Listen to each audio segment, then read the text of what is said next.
Hello and welcome students, আশা করি তোমরা সকলেই খুব ভালো আছো। জ্ঞানজ্যোতি কোচিং সেন্টারের পক্ষ থেকে তোমাদের সবাইকে আরো একবার স্বাগত।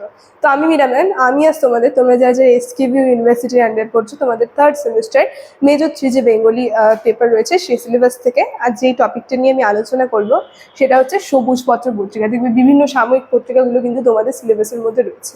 তো আজকে শুধুমাত্র এই সবুজপত্র পত্রিকা যে রয়েছে, আজকের ক্লাসে এই বিষয়টি নিয়ে কিন্তু আমি আলোচনা করব। ক্লাসটি শুরু করার পূর্বে আগে তোমাদের সঙ্গে খুবই একটা গুরুত্বপূর্ণ ইনফরমেশন আমি জানিয়ে দিয়ে যাই। তোমরা যারা ভাবছো আমাদের সঙ্গে এই সেমিস্টার অনলাইন ক্লাস বা নোটসের জন্য যোগাযোগ করবে, তাদেরকে বলে দিই আমাদের সঙ্গে যোগাযোগ করতে হলে দেখো নিচে দুটি নাম্বার দেওয়া আছে। এই নাম্বার দুটির মধ্যে যে কোনো একটি নাম্বারের মধ্যে কল করে নিয়ে কিন্তু তোমরা আমাদের সঙ্গে যোগাযোগ করে নিতে পারবে। এই নাম্বার দুটি হচ্ছে আমাদের Gyanjyoti coaching centre official helpline number. তার সঙ্গে আমাদের এই কোর্সে যদি তোমরা অ্যাডমিশন হও কী কী সুবিধা তোমরা পেয়ে যাচ্ছ সেটাও বলে দিচ্ছি। লাইভ ক্লাসেস কিন্তু তোমরা এখানে পেয়ে যাবে, তার সঙ্গে পেয়ে যাবে রেকর্ডেড ক্লাসেস, তার সঙ্গে হাই কোয়ালিটির নোটস কিন্তু এখানে পেয়ে যাচ্ছ, তার সঙ্গে পাচ্ছ 100% কমন সাজেশন। তো এতগুলো সুবিধা কিন্তু তোমরা একসাথে পেয়ে যাচ্ছ।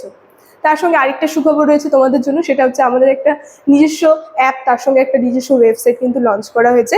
অ্যাপটার নাম হচ্ছে পিস্টিক্যাল এডুকেশন। দেখো উপরে লোগোটা দেওয়া রয়েছে, তোমরা যদি প্লে স্টোরে গিয়ে এটা সার্চ করো পেয়ে যাবে। 2026 থেকে যেখানে বিভিন্ন তোমাদের পড়াশোনার বিষয়গুলো শুরু হতে চলছে। তার সঙ্গে ওয়েবসাইটটা যে রয়েছে সেটারও নাম বলে দিচ্ছি আমি, www.pistical.com। ঠিক আছে, এতটুকুনি তোমাদের বলার ছিল। এখন আমি আলোচনার বিষয়ে চলে যাচ্ছি। দেখো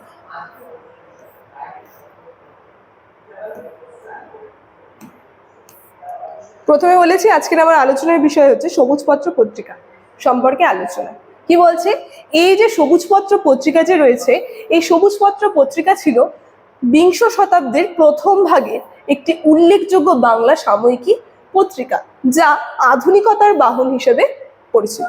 তো আমরা দেখতে পাচ্ছি বিংশ শতকের শুরুতে আমরা বলতে পারি আধুনিকতার যে বাহক, সে বাহক হিসেবে কিন্তু এই যে সবুজপত্র পত্রিকা আর কি পরিচিত ছিল।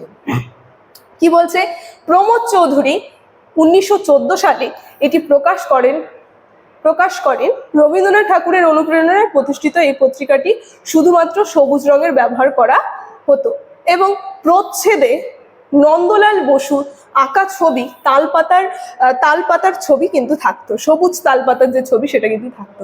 দেখো এই যে বিষয়গুলো, এই জায়গাগুলো তোমরা দেখবে।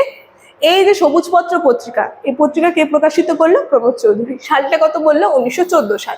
আর এটি প্রকাশ করেন তিনি। তারপরে আমরা দেখবো রবীন্দ্রনাথ ঠাকুর তার অনুপ্রেরণায় কিন্তু এই যে পত্রিকাটা, এটার মধ্যে শুধুমাত্র সবুজ রঙের যে ব্যবহার, নামটা শুনে আমরা বুঝতে পারছি সবুজ রঙের ব্যবহার কিন্তু শুরু হয়। তারপর কি বলছে, যে প্রচ্ছেদে নন্দলাল বসুর আঁকা সবুজ তালপাতার ছবি কিন্তু এখানে থাকতো। আর এই পত্রিকাটার মধ্যে আমরা দেখবো নন্দলাল বসু যে রয়েছে তার যে আর কি সবুজ তালপাতা যে রয়েছে সেই তালপাতার ছবি কিন্তু আঁকা থাকতো এই সাময়িক সবুজ পত্রিকাটার মধ্যে। ঠিক আছে, কি বলছে, সবুজপত্র বিজ্ঞাপন ও ছবি বর্জন করে ভাষা আন্দোলন ও চলিত ভাষার প্রচারে গুরুত্বপূর্ণ ভূমিকা রাখে। আমরা দেখবো এই যে সবুজপত্র পত্রিকার বিভিন্ন বিজ্ঞাপন, তার সঙ্গে বিভিন্ন যে ছবি রয়েছে, এই ছবিগুলো কিন্তু ভাষা আন্দোলন, তার সঙ্গে চলিত ভাষা যে রয়েছে এই চলিত ভাষা প্রচারের ক্ষেত্রে কিন্তু একটা গুরুত্বপূর্ণ ভূমিকা পালন করেছিল। ঠিক আছে, দেখো কি বলছে, প্রতিষ্ঠা ও সম্পাদক। ঠিক আছে, এটা একটু ঠিক করে নেবে। এখানে হবে কি বলতো, প্রতিষ্ঠা ও সম্পাদক। দেখো কি বলছে, এর প্রতিষ্ঠা আমরা দেখে নিলাম, একটুক্ষণ আগে বলেছি আমি সংজ্ঞার মধ্যে প্রমোদ চৌধুরী হচ্ছে এই সবুজপত্র পত্রিকার প্রতিষ্ঠা। তার সঙ্গে এর প্রকাশের সালটা দেখো ওখানে বলে দিয়েছে 1914 খ্রিস্টাব্দে। বাংলায় বলেছে যেটা 1321 সালে কিন্তু এই পত্রিকাটা প্রকাশিত হয়েছিল। ঠিক আছে, তারপর কি বলছে দেখো, অনুপ্রেরণা। কি বলছে, রবীন্দ্রনাথ ঠাকুর যে রয়েছে, রবীন্দ্রনাথ ঠাকুর প্রথম প্রমোদ চৌধুরীকে এই ধরনের একটি পত্রিকা প্রকাশের জন্য উৎসাহ প্রদান করেছিলেন। তাহলে অনুপ্রেরণা যে দাঁড়িয়েছিলেন তিনি হচ্ছে রবীন্দ্রনাথ ঠাকুর। তিনি প্রমোদ চৌধুরীকে বলেছিলেন যে এরকম ধরনের একটা পত্রিকা কিন্তু তুমি লেখা শুরু করো। ঠিক আছে, তাই আমরা দেখবো তার সঙ্গে আরেকটা গুরুত্বপূর্ণ পয়েন্ট এখানে পরের পয়েন্টে বলছে, সেটা হচ্ছে তরুণ লেখকদের ভূমিকা। আমরা দেখবো তরুণ লেখকরা যে রয়েছে এই পত্রিকার মধ্যে একটা গুরুত্বপূর্ণ ভূমিকা কিন্তু ছিল।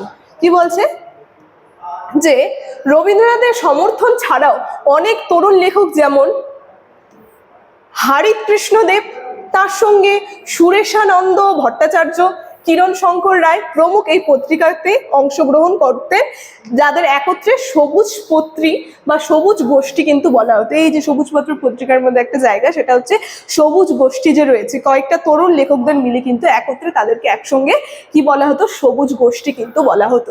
ঠিক আছে, তার পরের পয়েন্টটা বলছে দেখো, উদ্দেশ্য পত্রিকাটি মূল উদ্দেশ্য কি ছিল। একটু টাইপিং গুলো না তোমরা ঠিক করে নেবে, ঠিক আছে, দেখো এখানে টাইপিং মিস্টেক রয়েছে, তো লেখাগুলো একটু ঠিক করে নেবে।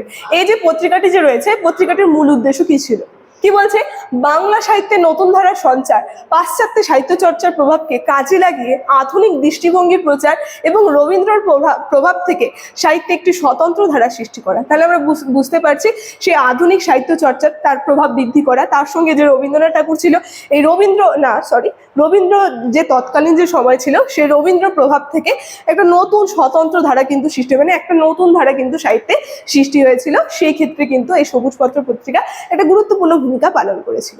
ঠিক আছে, তো আজকের ক্লাসের আলোচনা আমার এতটুকুন ছিল। ইনফরমেশন এই ক্লাসের শুরুতে আলোচনা করে দিয়েছি। আজকের আলোচনার বিষয় আমার এখানেই থাকছে। ভিডিওটি শুরু থেকে শেষ অবধি দেখার জন্য থ্যাংক ইউ।